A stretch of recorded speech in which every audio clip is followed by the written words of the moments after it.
ফুটবলের tie breaker নাকি ক্রিকেটের সুপার ওভার, কোনটা বেশি এক্সাইটিং?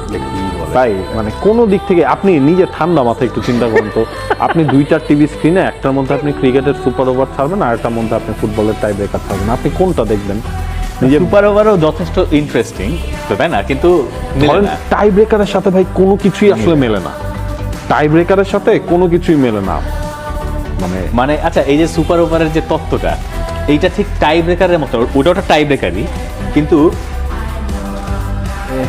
মানে কেমন ধরেন 6 বল 12 বল কেমন জানি? হ্যাঁ, এখন পুরো এটা ওভার পাঁচটা shot, 5টা 10টা শট, আবার এটাও হয় ওইটারও ধরেন প্রত্যেকটা বলেই যে কোনো কিছু হতে পারে, ঠিক আছে? কয়টা উইকেট পড়লে শেষ বলো? 2টা না, আনলিমিটেড উইকেট, আপনি 6টা উইকেট আপনার পড়ার তো 3টা উইকেট পড়লে আমার আমার আমার আমার আমি এটা আসলে জানি না, ঠিক আছে? কখনো আমি মানে কোনো সুপার ওভার কোনো দল অল আউট হয়ে গেছে আমার মনে পড়ছে না। ওই যে ইন্ডিয়া পাকিস্তান 2007 সালের T20 ওয়ার্ল্ড কাপে ম্যাচ টাই হওয়ার পরে যে একটা বোলিং করছিল, মনে আছে?